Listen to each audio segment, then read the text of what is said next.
7장 5절에서 19절 제가 받들어 공독해 올립니다. 어떤 사람이 성전을 가리켜 그 이슬과 허물로 꾸민 것을 말하며 예수께서 가사대 너희 이런 이것들이 날이 이르면 돌 하나도 돌 위에 남지 않고 다 무너뜨리리라. 저희가 물어가로되 선생님이여 그러면 어느 때에 이런 일이 있겠사오며 이런 일이 이루려 할 때에 무슨 징조가 있사오리까. 가라사대 미혹을 받지 않도록 주의하라. 많은 사람이 내 이름으로 와서 이르되 내가 걸어라 하며 때가 가까웠다 하겠으나 저희를 쫓지 말라. 나날리와 소란의 소문을 들을 때에 두려워 말라. 이미 먼저 있어야 될 것이나 곧되지 아니하니라. 또 이르시되 민족이 민족을 나라가 나라를 대적하여 일어나겠고 처처에 큰 지진과 기근과 언역이 있겠고 또 무서운 일과 하늘로서 큰 징조들이 있으리라.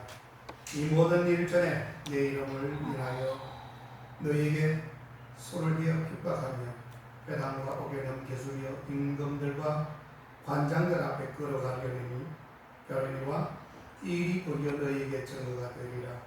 그러므로 너희는 변명할 것을 미리 연구치 않도록 결심하라. 내가 너희의 모든 대적이 너희 대항하거나 변박할 수 없는 구제와 지혜를 너희에게 주리라.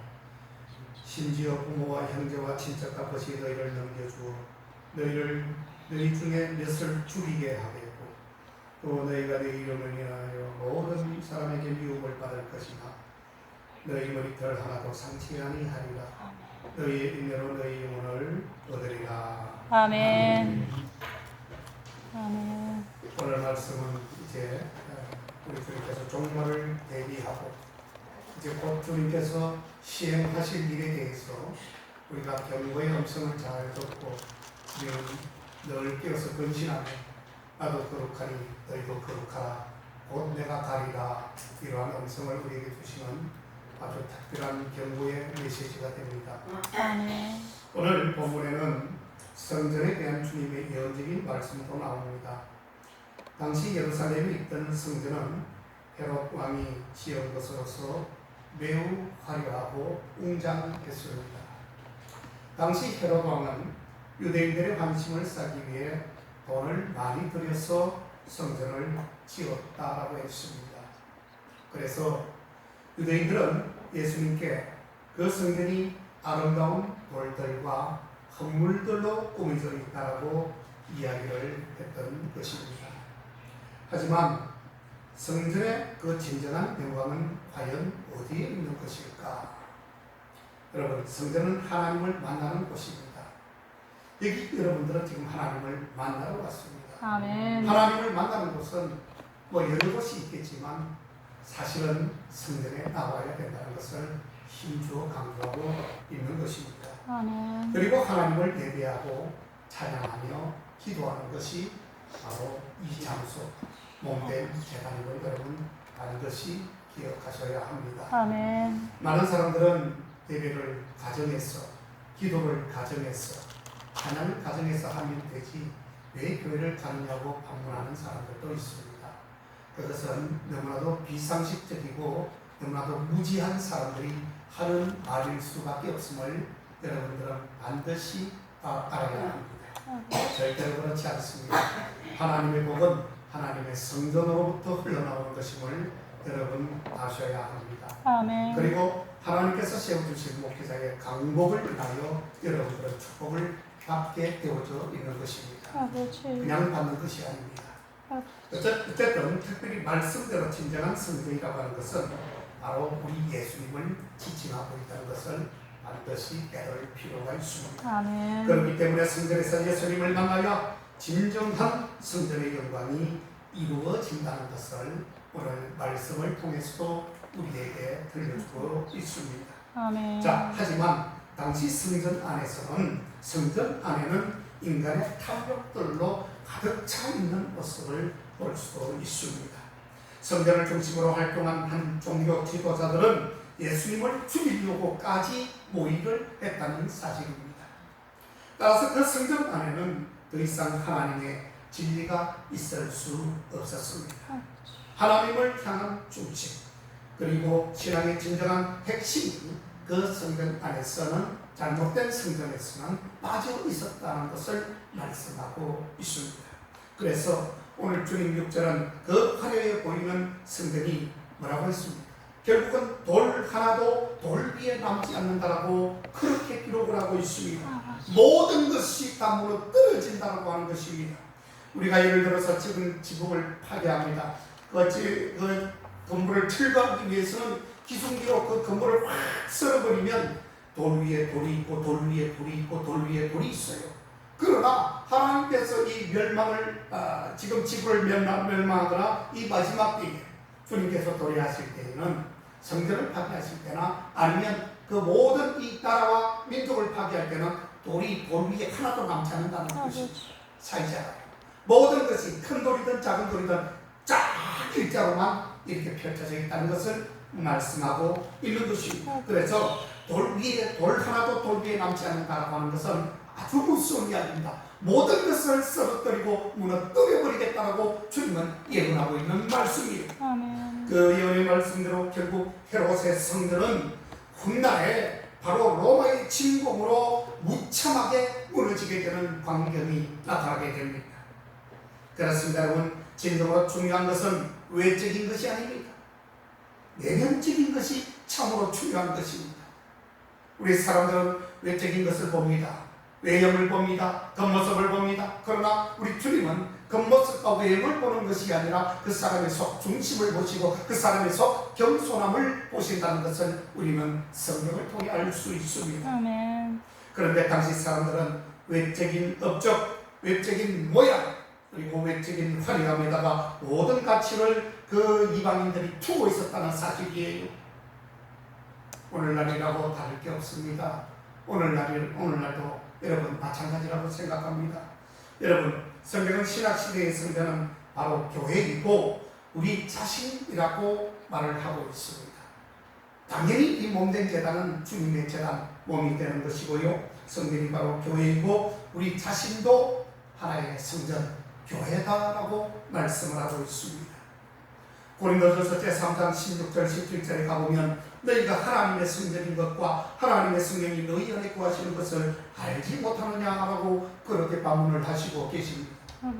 그렇습니다. 다름이 아닌 우리가 예수님께서 거하시는 성전으로 부름을 받았다는 사실을 잠시도 잊어서는 안 될 것입니다. 아멘. 그래서 우리 안에 나쁜 것을 집어넣어서는 안 돼요. 아버지. 그래서 우리 생각은 절대로 깨끗하고 긍정적이고 주님께서 원하시고 말하시는 것을 집어넣어야지 불길하고 더럽고 추하고 그런 것들을 우리 속에 집어넣으면 어떻게 될까요? 우리 교회 안에 더러운 것들이 들어오면 되겠습니까? 부정한 것들이 들어오면 되겠습니까? 마찬가지입니다. 우리 몸에 더러운 것을 집어넣어서는 안 되는 거예요. 더러운 말 하는 것, 거짓말 하는 것, 욕하는 것, 이런 더러운 것을 우리 속에서 바라게 된다면 우리 주님의 마음이 얼마나 고통스러울까요? 그러므로 우리가 만약 주님을 영접하고 환영하고 주님을 모시고 사는 중심에서 떠나게 된다면 결국 모든 것은 의미가 없게 되어져 버리게 될 것입니다. 주님을 사랑하고 주님께 순종하는 마음이 아닌 우리 자아를 숭상하는 쪽으로 살게 되면 결국은 성전의 본질이 우리 안에서 그만 떠나게 되고 썩어지게 되어진다는 것을 말씀하시는 것입니다. 본질이 아닌 것 우리 속에 집어넣으면 주님이 안에 계실 것이라고 생각할지 모르지만 주님은 잠시 떠나게 될 것입니다. 다시금 우리가 본질을 회복하고 반성하고 회개할 때에 주님은 다시 들어오게 될 것입니다. 아멘. 나의 상태가 지금 어떤 상태인가? 그 상태를 보고 주님이 나의 속에 지금 좌정해 계시는가? 아니면 지금 떠나고 계시는가? 어떻습니까? 우리 주님이 우리를 떠나고 계실 때는 우리는 항상 불안정합니다. 항상 좌절합니다. 불안해서 살 수가 없습니다. 순간순간 죄를 짓지만 그 죄를 짓는 것 때문에 주님이 떠나게 된다면 우리는 우리 자아를 잃어버리게 된 아무것도 아닌 사람이 될 것입니다. 우리 자신과 교회가 진정으로 주님을 경외하고 사랑하며 주님 섬기기를 사모하고 즐거워하면서 말씀과 기도 가운데 풍성하게 거한다면 우리 주님 안에서 진정한 성전됨이 이루어지게 될 것입니다. 아멘. 그래서 주님은 그 기뻐하시는 중에 그분의 은혜의 얼굴빛을 아름답게 비추어 주시는 것입니다. 아멘. 여러분, 그렇기 때문에 무엇보다도 중요한 것은 바로 본질과 핵심이라는 사실입니다. 온 율법과 선지자의 강령, 말씀의 핵심은 우리 주님과 주님 사랑과 이웃 사랑인 줄 믿으시기를 주님으로 축원합니다. 아멘. 그러기에 자기를 부인하고 날마다 제 십자가를 지고 바로 나를 따라야 한다고 말씀하시는 주님의 말씀을 늘 기억하면서 매일마다 주님 앞에서 우리 자신을 쳐서 복종시켜야 합니다. 아버지. 매 순간순간마다 회개하고 돌이켜 주님과 이웃을 뜨겁게 사랑하는 마음이 태워야 할 줄로 믿어 의심치 않는 것입니다. 아멘. 그 사랑으로 하나님을 기쁘시게 해드리는 성전된 우리가 될 수 있기를 다시 한번 주의 이름으로 축원합니다. 아멘. 다시 7절부터 보시면 주님은 성전이 무너짐으로 시작되는 말세의 진노에 대해서 제자들에게 말씀을 해주시고 계십니다. 마지막 때는 여러분 이단들이 많이 나온다고 나타난다고 이야기했지요. 사람들을 많이 미혹하게 하는 일들이 있을 것이고 난리와 소요들이 있을 것이며 민족이 민족을 나라를 대적하는 그런 전쟁들이 무수히 일어나게 된다고 아버지. 말하고 있습니다. 지금 우크라이나와 이 러시아가 전쟁을 하고 있지만 이게 지금 전혀 성경과 무관치 않는 이야기입니다. 성경에서는 분명히 전쟁이 많이 일어난다고 했기 때문에 이것은 시작에 불과하다는 사실을 여러분 아셔야 합니다. 아버지. 이제 요한계시록에 기록된 그 말씀 속에 보면 곡과 마곡의 전쟁이 있을 것이고 그리고 아마겟돈 전쟁이나 이런 특별한 전쟁들이 무수히 많이 일어나게 될 텐데 그때 주님께서 이제 여러 가지 현상들을 만들게 하시고 보게 하시고 우리가 체험케 하시고 그 뒤에 우리 주님은 바로 빛과 함께 구름을 타시고 오시게 된다고 말씀하고 있는 것입니다. 아버지. 우리는 주님 오시기 전까지 수많은 고통을 겪어야 됩니다. 그 과정을 겪지 않고서는 주님 앞에 나아갈 수가 없습니다. 아버지.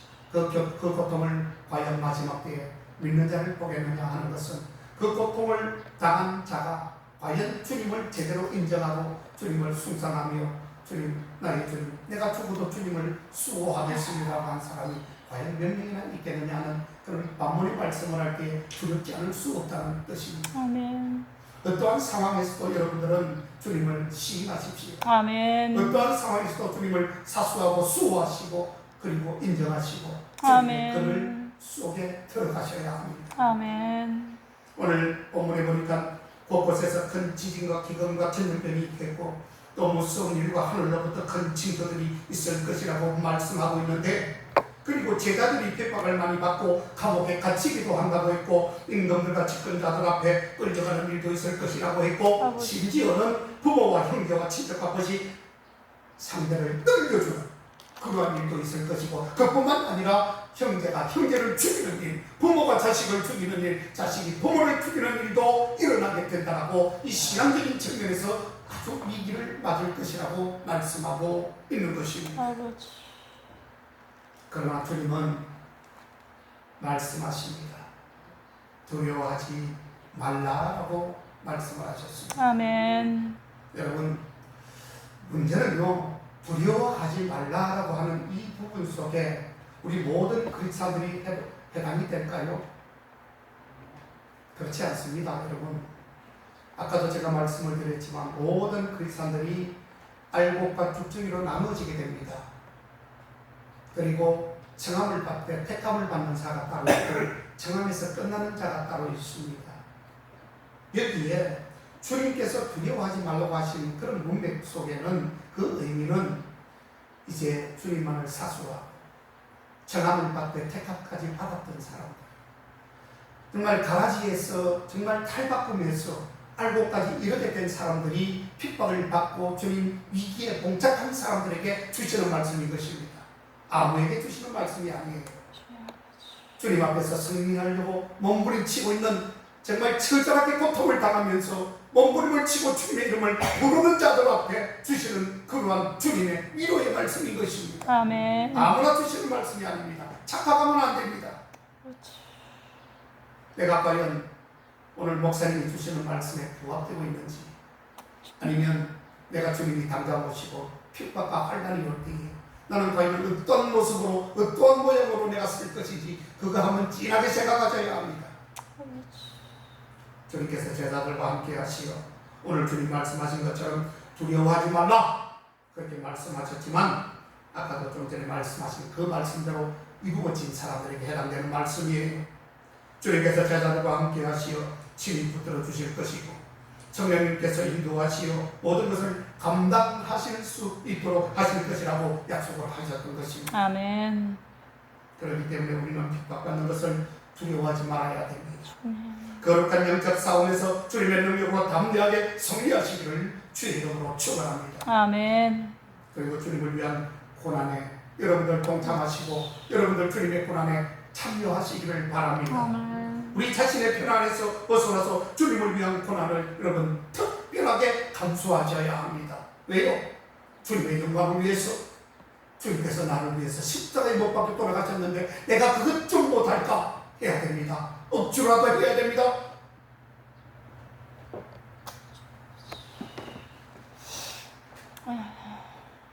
그러한 어려움에서 헌신하기를 주저하거나 고난 때문에 주님을 향한 신앙과 사랑을 저버려서는 절대 안 되는 것을 말씀하고 있습니다. 아멘. 오히려 굶더라도, 오히려 죽더라도, 그리 아니하실지라도, 저는 그리 아니하실지라도의 그런 반응을 참 좋아합니다.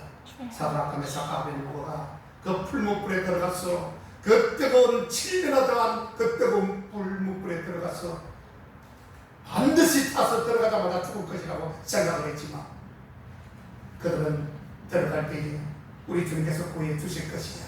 아멘. 이 불 가운데서도 구해 주실 것이야. 그러나 그리 아니하실지라도 그때 두지 않고 그냥 불에 타서 죽는다 할지라도 우리는 주님을 배반하지 않겠습니다.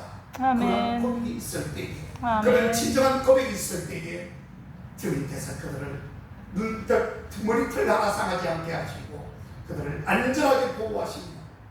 그들을 크게 세우시는 역사가 있게 된 것을 우리는 성경을 통해서 알 수가 있는 것입니다. 아멘. 주님께서는 그렇게 주님을 향한 사랑과 의리를 가지고 지킨 사람들을 영원히 기억하신다는 것입니다. 본문에서는 그 머리털을 하나도 상하지 않게 할 것이라고 말씀하시고, 죽음도 주님을 따르는 제자는 죽음도 주님을 따르는 제자들을 해칠 수가 없다 그렇게 말씀해 주셨습니다. 아멘. 주님께서 영원한 승리를 주님을 끝까지 따르는 제자들에게 주시기 때문입니다. 여러분, 무엇을 하든지 끝까지 하십시오. 아멘. 무엇을 하든지 정말 멋진 사나이는 어떤 사나이인가요? 여러분, 한 번 시작하면요 끝장을 보는 사람이 멋진 사나이입니다. 그렇죠? 결과가 좋습니다. 여러분, 가다가 등지고 타면 아니가만 못하리라 속담도 있듯이 처음에는 용두삼격으로 그럴싸하게 시작을 했는데 서서히 가다가 꼬리가 잘리고 맙니다. 끝을 이루지 못한다는 뜻이에요. 끝을 잘 장착하지 못하는 사람들입니다. 너무나 비참한 것이죠. 자, 그렇게 해서 오늘 본문에서는 19절을 가보면 이렇게 말씀을 하셨습니다. 너희 인내로 뭐라고 했죠? 너희 영혼을 얻으리라. 아멘. 맨 마지막 절입니다. 여러분, 참 중요한 말씀이에요. 너희의 인내로 너희의 영혼을 얻으리라 이렇게 말씀하신 것은, 여러분 좀 전에 제가 말씀을 드렸다시피 어떻습니까? 한번 시작하면 끝까지 과정이야. 어떻든 간에 핍박이 오든 즐겁든 행복하든 괴롭든 그 과정을 모두 총망라해서 모든 것을 극복하고 이겨내는 그런 사람들이 오늘 구원을 받는다는 뜻입니다. 끝까지 승리하는 자가, 인내하는 자가 구원을 받고 천국 가고 주님 앞에 선택받는 사람이 되어진다는 뜻이에요. 아멘. 끝까지 신앙을 지키며 인내한 사람들은 최종적으로 자신의 영혼을 얻게 되는 그런 놀라운 특별권을 받게 됩니다. 죽고자 하는 자는 살게 됩니다. 여러분, 내가 죽으려고 마음을 먹는 사람들은 살게 되어져 있습니다. 어떻게 하면 살아보려고 요리 빠지고 조리 빠지고 미꾸라지처럼 살살하다 빠져가지고 잠깐 피하지만 결국 위에서 돌이 하나 뚝 떨어져가지고 죽게 되는 거예요. 비참하게 죽습니다. 생각하지 않은 그 시간에 내 목숨은 달아나고 말 것입니다. 주님과 함께 죽으면 어떻게 될까요? 주와 함께 영원히 다시 살게 되는 것입니다. 아멘. 성경에도 죽고자 하는 자는 살게 될 것이고 살고자 하는 자는 반드시 죽게 될 것이다. 그렇게 말씀을 하셨습니다. 결국 주님을 향한 믿음과 사랑을 잘 지키면 영원토록 주님과 함께 살게 될 것입니다. 인내하고 영혼을 그 영혼을 얻게 되어질 것입니다. 아멘. 그러므로 참된 믿음은 바로 인내하는 믿음인 것입니다. 아멘. 지금 누가 잘 인내하고 있는 것인가? 지금 우리 국회교회 성도님들 중에서도 누가 과연 나를 위해서 나가는 겁니까? 예수 그리스도를 위해서 지금 누가 바로 인내를 잘하고 있는 것인가? 누가 이렇게 잘 참고 있는 것입니까? 그것을 지금 주님은 테스트하고 있는 것이에요. 그 범죄 여러분들 다 합격같이는 저와 여러분 되시기를 축원합니다. 아멘. 힘들어도 아멘. 어려워도 주님을 위해 끝까지 헌신하십시오. 충성하십시오. 아멘. 봉사하십시오. 아멘. 그리고 예배하십시오. 기도하시고요. 우리 교회를 위해서 내 이 한 몸 다 불사르겠다고 하는 일사각오의 정신을 가지고 주님 앞에 나아갈 때에 그게 바로 죽고자 하는 것입니다. 죽고자 하는 것이지요. 죽고자 하는 자는 바로 그렇게 하는 자는 살게 될 것입니다. 아멘. 산다는 것 무엇을 어떻게 살까요? 매우 궁금하십니까? 주님께서는 정말 좋은 천국에다 앉혀주시면서 이제부터 너는 영원히 영원토록 나와 동행하리라. 나와 동거하리라. 맛있는 거 먹고 맛있는 거 즐기고 뭐 좋은 거 즐기고 그 말이 이제 우리 인간의 표현이지만 여러분 얼마나 말로 형용할 수가 없을 정도로 좋은 곳이 천국입니다. 그것을 여러분들이 선물로 받게 된다는 것이에요. 아멘. 여러분 끝까지 인내하십시오. 오래 참으십시오. 응? 지금까지 잘 해오셨지 않습니까? 이제 와서 포기하거나 이제 와서 중단하면 이때까지 쌓아놓은 것 무엇입니까? 다 헛되이 되고 말 것입니다. 핍박과 할례리스도 욕과 같은 그런 주님을 찬양하며 인내하는 믿음이야말로 주님께서 기뻐하시고 즐거워하는 그러한 마음이 되어질 것이고 믿음이 될 것입니다. 영원히 주님 안에서 빛나는 믿음이 되어질 것입니다. 그 증거과 같은 믿음을 갖고 주님을 간절하게 중요하게 따르시기를 축원합니다. 아멘. 사랑하는 성도 여러분, 우리 삶의 본질과 핵심은 주님을 믿고 사랑하는 것이 바로 그 본질과 핵심이 되는 것입니다. 우리가 겉으로 성공하고 부귀와 명예를 얻으며 화려해지는 것이 본질이 아닙니다. 여러분, 만약 우리 영혼과 삶의 중심에 주님을 향한 믿음과 사랑이 없다면 결국 다 허물어지고 말 것입니다. 그러나 우리에게 핍박과 환난이 우리를 엄습한다 할지라도 어려움이 있어도 주님을 끝까지 바라보면서 인내하면서 신앙을 잘 간직하게 되면 결국 주님 배우는 그날에 주님은 우리를 기뻐하시며 우리를 안아주시게 되어질 것입니다. 오늘도 주님을 믿고 사랑하시며 따르시는 삶, 평생 주님의 제자로서 아름답게 살아가시는 그런 복된 삶들이 다 되시기를 주의 이름으로 축원합니다. 아멘. 기도하겠습니다. 하나님 감사합니다. 오늘 삶의 본질과 인내를